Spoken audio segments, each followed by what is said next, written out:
Okay, really enjoyed the film. This is your third kind of Austin Powers adventure. Yes. That must be quite nerve-wracking to approach a third one, given the two have been so successful. So how did you approach it?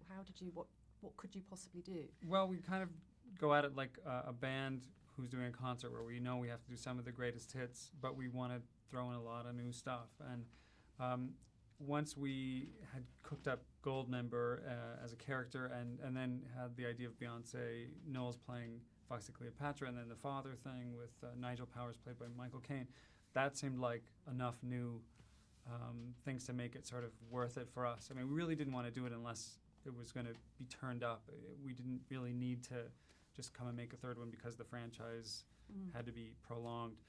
And then I actually love the idea of having Dr. Evil captured in the first act and then used to go, like a Hannibal Lecter almost, to go and catch Goldmember. So with those new elements, it was actually really fun, and we stopped fearing that we would just recycle the old stuff. How did the production process, the filmmaking, compare with the other two? Was it much more calmer or more fun? It kind of swung both ways. In some ways, it was calmer because we've done it before, and it was a lot of the same old people. And in other ways, it was a little more stressful occasionally because we just wanted it to be really good. We were spending a lot more money. We were spending a lot more time. The scale of the sets was much greater. I had a lot more choreography. There's a lot more music and dance numbers and things in it. So the ambitiousness of it was daunting sometimes.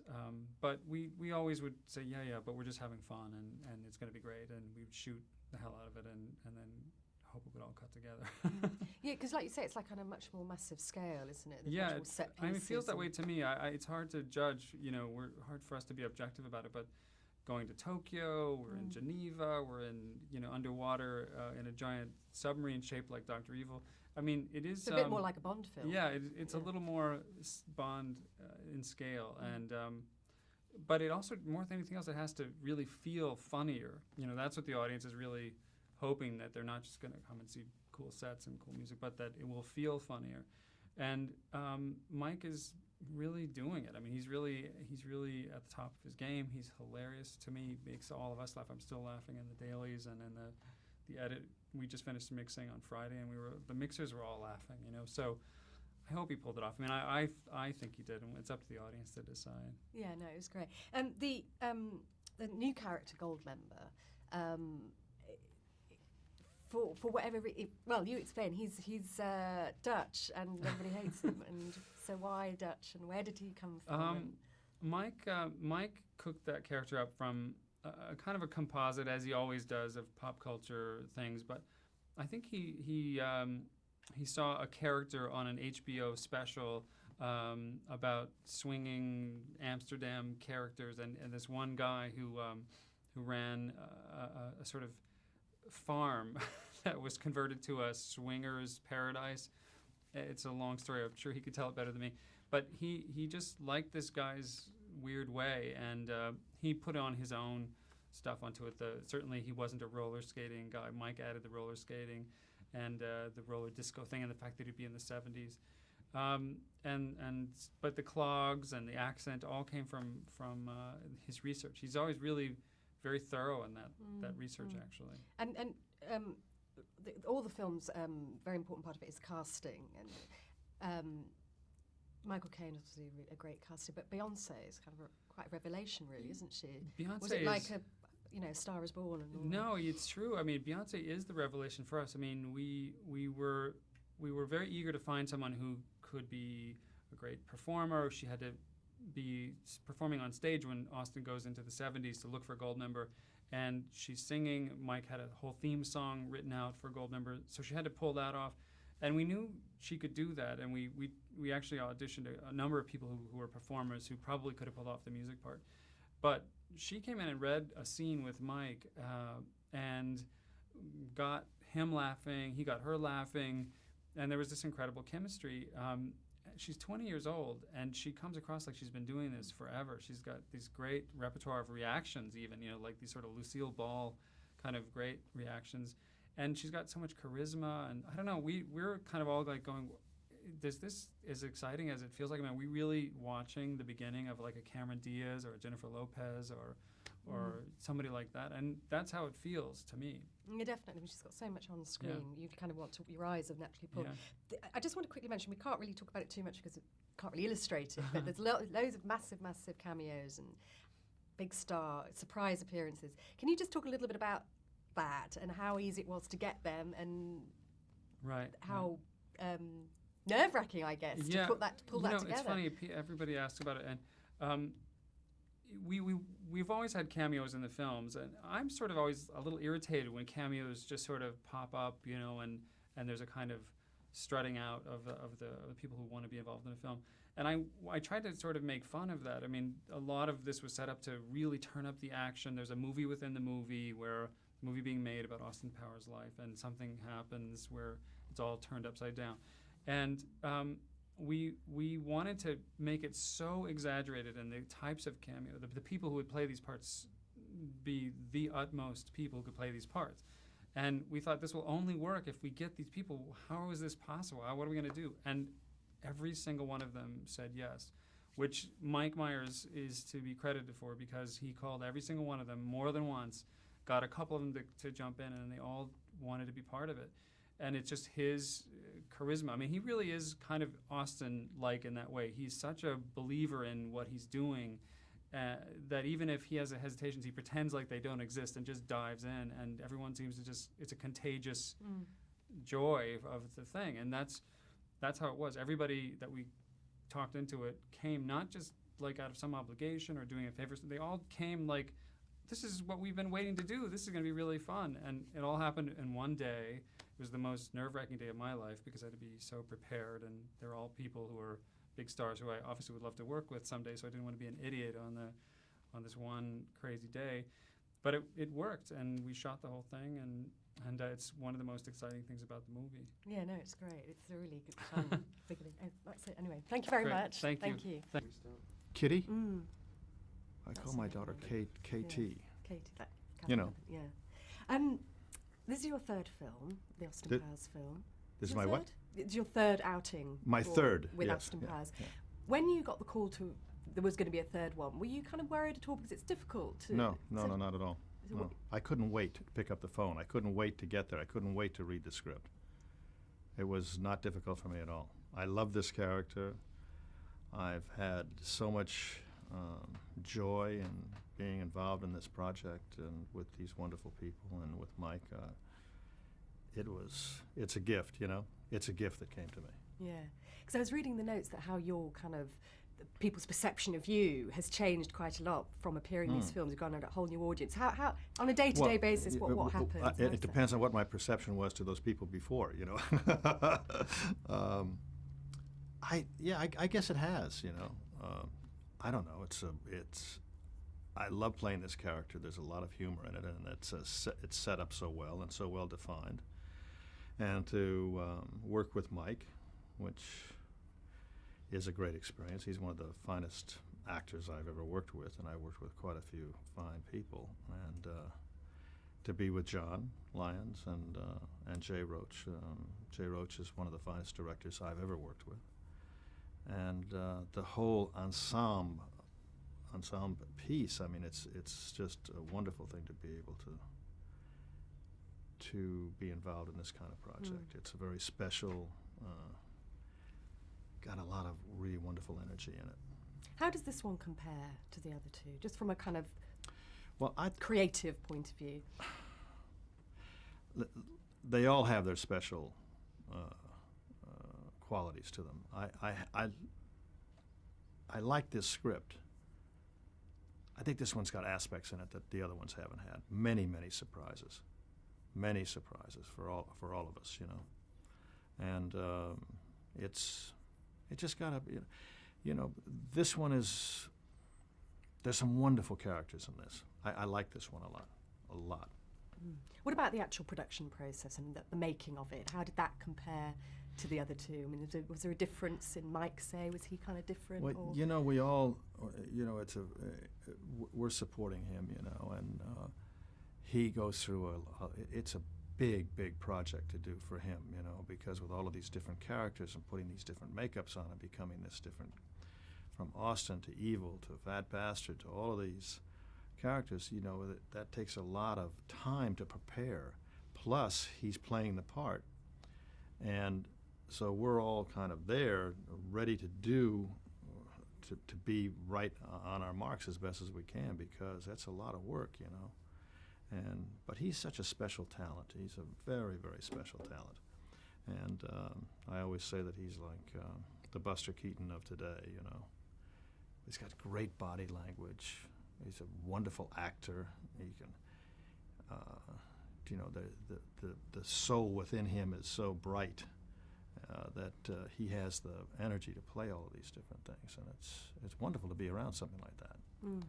And they love making the movies. You know, that they're movie makers. You know, Mike is a movie maker, as is John Lyons. I mean, they're Jay Roach is one of the finest directors there is. You know, and so all of us are very proud to be, you know, a part of this. Mm. Every day it's different. It's not ever. It's a different every moment. You know, he doesn't do the same thing twice. A lot of always trying to improve it, trying to make it a little bit better, trying to see if this will work, that'll work. It's not easy work. You know, you just don't throw it up against the wall and whatever sticks you take off. Mm. You know, it's very well thought out. Mm. Having said that, it seems that all the actors are given a fair amount of freedom. They can ad-lib, they can improvise. Is that To some something that extent. you did with your character? No, not too much. I didn't, and we all stayed pretty much to the script. You know, as I said, it was written. You know, I mean, it's we're very much. I mean, there is improvisational aspects of it, but the characters are very well defined and very well thought out of, and I think that's terribly important, because otherwise it would be chaos, you know. But the definition of all of these people and how well they are perceived and what their relationships are to the other characters that's important. Having said that, when you're making a film, was it difficult to stop laughing all the time? Because I imagine. Mm-hmm. Sometimes, particularly when the crew is falling down laughing, it's a little bit difficult not to laugh. Mm. But you have to stay within your character. So if I've got the character pretty well defined, thanks to Mike, who wrote it for me, I'm okay, you know. But sometimes he broke me up. Oh God, he breaks me up sometimes. He did some things that, I mean, I really, and you know, when you start to go, I had to kind of pull out a lot of things to get back into my character again, because there are some funny moments. Mm. Mm. Okay, well, That that's enough? great. Thanks for Yeah, thanks. You go. Okay. And Yep. we're away. Okay. Great to meet you. I really enjoyed the film. No, thank you. This is your second outing. Yes. How did it compare to the last one? Both of them, I had a good time filming. I think this third one's going to be funnier, just because there's a lot of different aspects that change, and I can't go into detail, but you know, when the audience sees it, they're going to enjoy it. Yeah. You caused such a sensation in the last one, which is why you're back in this one. How did you? That must have been very unexpected. And how did your life change after that? I mean, Dramatically. I still haven't really adjusted, I guess. I'm still trying to get used to everything. I mean, being here, doing a press junket in the UK with all these different countries, so, you know, I'm still adjusting. Yeah. But in terms of, I mean, I guess everybody just shouts Popularity Mini-Me. or... Yeah. Yeah. You know, it's hard to, you know, go out, you know, walk on the street and things like that because people recognize you. I mean, I can't wear a baseball hat and sunglasses and they won't know who it is. They'll still know, but, you know, I'm having fun with it and adjusting, so. So it's not, you're not kind of getting too annoyed by No, it just not yet. at all. It's just things change and you have to get used to it. Yeah. Now, your character in this film is the same character, Mini-Me, but Yes. it's quite different. You have to go through a few emotional challenges. How did you find it? It must have been quite nice to have that different aspect. I mean, how did you approach it? Actually, I like being the evil person. I'm, you know, more comfortable, you know, doing that. But, I mean, he goes through a change and, you know, things happen. But, no, it was a challenge and, you know, everything worked out at the end. Why do you enjoy doing the evil more? I don't know. It's playing the evil character that, you know, that you don't normally do in your regular life. So when you can do it on film, you just get, like, all your anger out and and play with it. Yeah. Now, you work very closely with Mike. I mean, Yes. you're together all the time, basically. Do you, in this film, did you kind of still have to work at that, or was it just a very instinctive thing? And how does that work together? How do you work together? Mike makes it. I mean, he improvs a lot, so you have to react off of what he's doing. So you have to improv with him. So it makes it a little difficult sometimes, but it's also fun. I mean, you get used to it after a while. But I mean, working with Mike, I mean, he's so talented and such a nice person, and very down to earth. So there's not too much that that he does or anything like that that you can't react off of. I enjoy it. Yeah, and it's very physical humour. The two that Yes. you two have very visual, physical gags. I mean, how difficult are they to work out? Is it kind of how do they come together, and how does it kind of? Well, Does he say to you, right, this is what you're going to do, or is it much more kind of? no, we actually work together and come out with our own little thing. So basically, like in the last film, the fight scene, there's inputs that I gave and inputs that he gave, and things that we do, just mesh, I guess. I don't know. It's like a physical comedy when I do like my own stunts and things like that, because I started doing stunt work, and I actually enjoy that. And of course, your character doesn't speak. No. So this is quite surprising. I'm going to be surprised for people to actually hear you speak. How difficult is that? I guess it's easier than what I thought it would be, as long as the audience, gets exactly my expression or what I'm going for, then I don't have to speak. But it makes it a challenge, and I enjoy it though. Tell us a little bit about kind of the atmosphere on set, because it's such a fun film to watch that you get the sense that everybody's having a real laugh. Tell us a little bit about what it is really like. It's almost like a party on the set, because in between scenes or in between takes or whatever, when they're setting up, lights or something like that, then, the sound person puts on some of Mike's music that he likes, and he starts dancing or doing a groove or something like that, and it just makes everybody feel comfortable and have a good time while we're working. Is Mike very much in control of the whole thing? I mean, he's not the director, but is it his kind of demeanour for the day which determines how it's going to go or not? I mean, Well, basically, it's his film. He wrote it, produced it, and is the star. He's playing like 4 characters. So, I mean, he basically has say in it, but everybody has some input. I mean, Jay is so much of a talented director, and he knows exactly what we're going for, and I mean, it's a combination of everything. What's the best thing about appearing in this film? Well, just seeing everybody again and working with everybody from the second film, because we're all back together again. It's like a family reunion, and we felt comfortable, and it's just makes it good, makes it easy. And do you think the two main kind of new people, Michael Caine and Beyonce, how did they kind of fit into? We all meshed. I mean, Beyonce, she does so many music videos, and that's basically acting by itself. So, I mean, she was amazing in the film, I thought. And having a talent like Michael Caine, he's won Oscars and things like that. So, me, being there in a scene with him, I mean, who wouldn't want that? Okay, well, thanks very much. No, thank I you. enjoyed it. Good. How did you come involved? Were you a fan of the first two? And Yeah, very much so. I was a fan of Mike Myers too for quite a long time, right back from Saturday Night Live. When he was with Dana, and then when they offered me the part, I got a letter from Mike confirming my suspicions that Austin Powers was in actual fact based on Harry Palmer in the Ipcress file, and so I mean, I was really basically the only person. I wasn't a good choice for his father. I was really the only person, because I'm the real Harry Palmer, So that's how I became his father. Yeah, and the character that you play, is it kind of like Harry Palmer grown up? Is that No? Well, it's Harry Palmer grown up, but it's really James Bond, I suppose. I'm sort of Duff James Bond, who turned into a Duff Harry Palmer. His son tried his best, could only manage it with, So you've got all those elements in it from that period, and I just had to do it. I really had to do it. Yeah. I mean, it's fun making this film. Is it? I mean, it's obviously a great fun film to watch, but it looks like it's a real. Yeah, a lot of comedies are very, very difficult because comedies. I know actors always say comedy is hard, but it is much harder than drama. But on these, you see, you can have a laugh. I mean, sometimes we were so hysterical we had to stop shooting.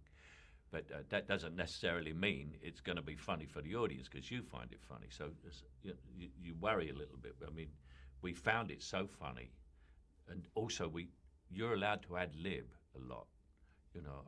I would say to the director, "Can I go this direction with this?" He'd say, "Yeah, try it out."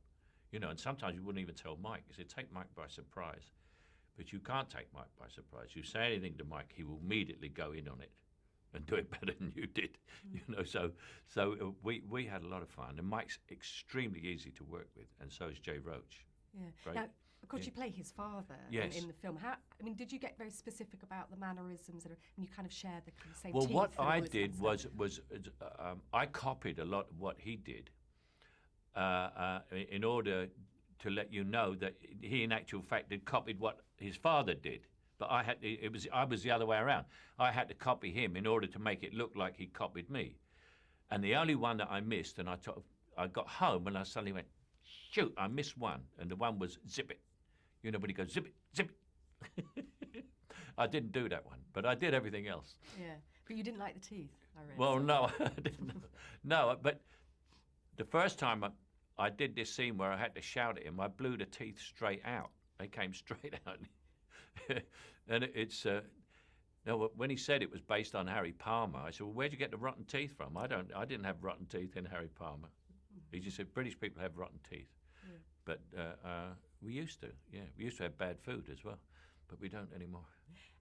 He's American, Mike, but the whole humour and the whole kind of approach to him is very British. It's kind of very UK. Where do you think that comes from with him and how? Yeah, pantomime. Mike. His parents are English. They're from Liverpool. And he is a great Anglophile, and he also knows England very well. He was in a comedy duo years ago that toured British musicals for 2.5 years. And I said, where does this humour? I said, does this humour come from pantomime? Because it's toilet humour and then a visual gag for kids. And he said pantomime. He said there's the stuff for the adults that the kids don't understand about double entendres with sex and everything. And then there's all the funny stuff, falling over and, fat blokes going up the wall and all this, which is for kids. And if you think of it, it's like English pantomime, and that is where it came from. And I asked him about that, and he said that is true. And do you think he's got the kind of UK thing down to a T? Absolutely. Given that he's American? Absolutely. He knows every reference, British reference, that I could think of. I never surprised him with any colloquial British reference. He knew exactly what I was talking about. Even Cockney rhyming slang he knew. So he's probably one of the most Anglophile foreigners I've ever met in my life. He's so Anglophile, I don't regard him as a foreigner. I always regard him as an English guy. Yeah. Just one final question, talking about kind of where people come from. The Dutch come for a real kind of pasting in this film. Yeah, it's because you can be prejudiced. It's based on the ridiculousness of racists. They're racist without any reason. You say, why do you hate those people? And they really can't explain.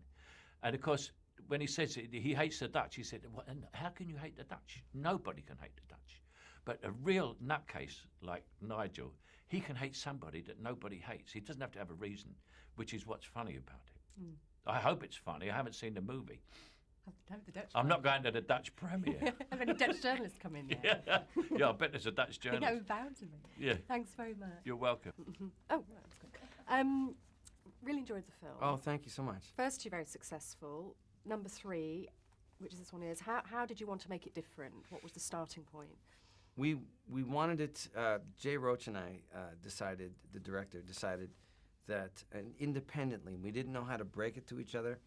That when New Line came to us, we said we're only interested if it can be better than the second one, and that meant that it has a faster pace, funnier jokes, and a more heart-filled experience. Not that the other ones weren't fast-paced and had a lot of jokes and weren't heartfelt, but we wanted to take it to the next step. I think that Jay Roach is the best comedy director in the business right now. I always knew he was good. I didn't know he was this good. And for me, it's just a joy to watch somebody turn into a virtuoso and to just witness it. And it's the most fun I've ever had making anything. So I just hope that those molecules go out, you know. Yeah, well, I think they do. How did it compare, the actual kind of filming process, to the other two? I mean, did you find you were more serious, or did it? No, this was the silliest of the three. We don't have to explain anything now. We didn't have to explain what an Austin Powers is and what a Dr. Evil is. So we could have more room to introduce Michael Caine as Nigel Powers, Austin's dad, and Beyonce Knowles as Foxy Cleopatra, his girlfriend from the 1970s, from Soul Cinema, the blaxploitation films. And so it was a lot of fun to just, it really didn't feel like work. It felt more like a party, a scheduled party than anything. Now, your new character is Goldmember. Mhm. How would you describe him? What was the inspiration for him? We just wanted to have a character that was more of a swinger than Austin was, because Dr. Evil's kind of a square. And I wanted the character to come from a place that nobody has an axe to grind with, but arbitrarily Michael Caine's character would have an axe to grind, which is based on my father, who arbitrarily didn't like the Hawaiians. He was upset that they had killed Captain Cook in the 1700s, and so held a grudge. And it was just my dad was very eccentric, and so that's how Goldmember was born. We wanted to have a swinger. Also, too, there's this show on American TV called Real Sex. It's on HBO, and one night I'm watching it, and it's this guy who has a sex barn outside of Rotterdam, and that's where it came from. Yeah. What's the? You're going to get some very angry Dutch people, aren't you? Well, we've had Dutch people come in here, and they're fine. They understand that the whole joke is that nobody hates the Dutch. So if you want to have somebody to have a character that arbitrarily hates somebody, it's the same that what South Park did with Blame Canada. And I'm Canadian, and I thought it was hilarious because I recognize that nobody has a problem with the Canadians. Yeah. And so it's funny to arbitrarily have a problem with Canadians. Yeah. You play 4 characters in this film, which is one's enough, but Yes. 4. How do you cope with that? How do you do it mentally and physically as well? Basically, I fall backwards into Jay Roach's hands, is basically how it is. He organizes the schedule and the day so brilliantly well. And I'm used to playing a lot of characters. On Saturday Night Live, I used to play like 5 characters a night. And when I was at Second City, I'd play like 12 characters. So that's, the only hard part is playing Fat Bastard because the suit smelled awful. It smelled like rotten eggs and weighed 100 pounds. But other than that, I had a great time. Yeah. Have you got a favourite? I think Dr. Evil's my favorite. Yeah. I think it's fun to have a secret lair, and it's fun to have a private army, and Seth Green is so great in this film, and all our scenes are improvised.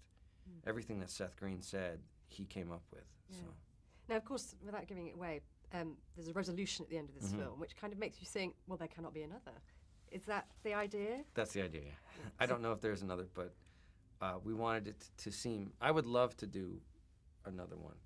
I love making them, but that's the essence of a good cliffhanger. Is you make it seem like there's just no way that No it's way forward. possible. Now you've got 2 great additions to this cast. Kind of the most obvious, which are Michael Caine and Beyonce. How did they kind of? Well, I know how Michael Caine became involved, but I mean, what did they add for you as an actor? How was it working with them? Well, I love blaxploitation films and soul cinema, so I wanted to have Foxy Cleopatra embody that. Beyonce auditioned for Jay Roach. Jay Roach said, "I think we found our Foxy." I met Beyonce, and she was awesome, tough, sexy, sweet, nice. And all that comes out in the film, And just you're kind of equal, aren't you? This is the female character that you're equal with. Like the other 2, you're kind of like shagging them, but this one you're not. we do get together, but she's got that nice, tough American edge to her, and she's very cool. Is Beyonce, and sweet at the same time. Michael Caine, of course, you know, he reminds me of my own father. Austin's glasses are based on Michael Caine's glasses from the get-go, so that was a natural. And Michael Caine, I mean, I've done 10 movies. He's done 110 movies. He's amazing to watch. He's funny as hell, and he tells great stories between takes, so I had a great time. And I just feel like he is my father. Yeah. And he would talk to me as if he's my father, which was awesome. Great. Well, thanks very much. Oh, not at all. Thank you. That's good. Yeah. It's like something in the chair. Some lump.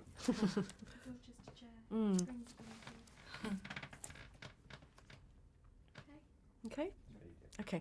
It's very nice to meet you. I really enjoyed the film. Thank you. As your first feature film, why did you choose this one? Oh God, I got the opportunity. They called, and I had a meeting with Mike Myers and with Jay Roach, and they set up another reading, and I was so nervous, and I got through it, and we had a great chemistry, me and Mike Myers, and the next thing you know, I was Foxy Cleopatra, getting dressed up, putting an afro on my head, and these crazy shoes, and wonderful makeup, and having a great time. Yeah. I mean, the character's great fun to watch and presumably to play. How did you mentioned a few things there, but how did you kind of pull her together? Was there a starting point? Yeah, I watched Foxy Brown and Cleopatra Jones and all of the Austin Powers movies. I wanted to make sure I did my research. And I always loved the 70s. I really have a new appreciation for it after doing the movie. Now I almost know how it feels to live during that time. And it was such an incredible time. I know why it keeps coming back, you know. And I had so much fun with Mike Myers and with Michael Caine. It was like being around a comedy act. The two of them together, you know, we had all these days where we were in the car, in the little mini cars, and for hours, and I'm just listening to them doing the silliest, craziest things, and I had so much fun. It was like being back in school, you know. Yeah. And it was your first kind of foray into acting. Was it what you thought it was going to be like? I mean, what was the greatest challenge kind of compared to your music? And not laughing, you know, being spontaneous. And that comedies are hard, you know, the timing and everything. Is make sure I play it right, make sure I'm not too silly, making sure I'm not silly enough, you know. That I just was myself and had fun and didn't really think about that too much. But, you know, I thought if I'm having fun, I'm learning, and it's right, you know. What kind of tips did Mike Myers give you? What was the best advice? I mean, he's comedy king, isn't the he? best advice, there was an extra that called in and said that I was messing up on my lines or something. And that was totally untrue, because I hadn't messed up on my lines, not even one time.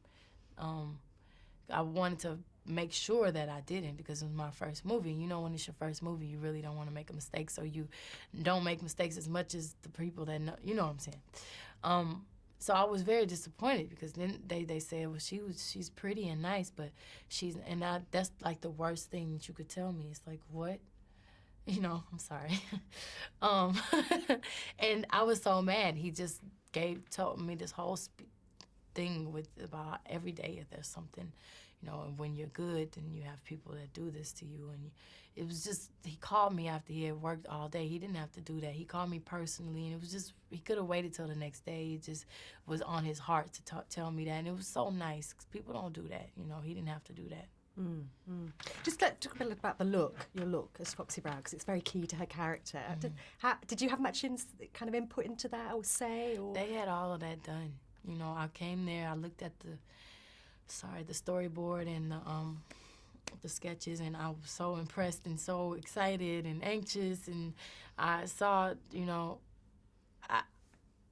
I saw the hair, and when they put it on the first time, I saw this transformation, and I'm like, oh my God, I didn't look like the same person, but it was so cool to me. You know, I loved it. Yeah, and the platforms. The and platforms, I had my own earrings, necklace, belts, shoes, pants, everything. Yeah, yeah. Of course, the music's very important in this film, Yeah. and you do a couple of tracks. Mm-hmm. Did you have much say in that? I mean, how did your? Because I mean, were they kind of deferring to you because you're the musical person? Well, Mike is involved in everything. He had an idea of how he wanted the soundtrack to be, and I, even before the movie, knew how I wanted my album to sound. The way God works, it all worked out perfectly. I ended up doing a movie that represents the music that I love. So I was able to do 70s funk, Aretha Franklin, James Brown, Tina Turner type music, and that's what my album is going to be. And I also did a song, Hey Goldmember, which I do in the movie, which was written by Mike. It's so funny. It's crazy. He's crazy. And the whole soundtrack, it feels good. It sounds good. It brings back memories and it makes you want to dance. It got soul. And your song "Work It Out" is your first solo single. How does that feel to be singing, without the rest of the band, a solo artist? Is that strange? Do you feel like it is strange? You're looking to no one's there, and when I do the interviews, and we just left here, the girls, last week we were here, and we did all these interviews before, and I'm like waiting for them to answer. That's the advantage when you have a group. When you have 100 interviews, you can just kind of be quiet for certain questions. But it's very weird. It's very weird. But I haven't performed yet by myself. It still doesn't feel like it because we just left each other last week. So. And it's only a temporary thing. Oh well, it's not. We're not breaking up. No. I'm still see them. I'm gonna see Kelly tomorrow. So, it's beautiful to see all of us do things and everybody doing so well. Michelle's album is number 2, gospel album. Kelly just sang on Nelly's album, which is getting so much airplay on the radio, and the movie's about to come out. So everybody's doing well, and it's just a good thing, good feeling. Can I just ask you one more question? I read in the notes that it says you want to go back to university. Is that true? I don't know if I said that, but I've never been. Even in regular school, I had a tutor. I said that one thing I did say, this is like my college. Doing the movies are like my college. I get to learn about myself. I'm getting my independency. I'm by myself, and I have almost a normal schedule, and I get to be around the same people for a significant amount of time so I can meet friends. So if I went back to college, it would mainly be because of the experience. Because as far as my job, I already have it.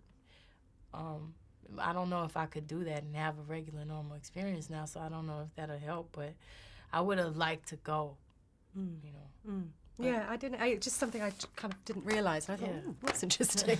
So not quite true, but some elements of truth there. Yeah. Okay, well, thanks very much. Thank I you. enjoyed the film. It's great. Thank you very much.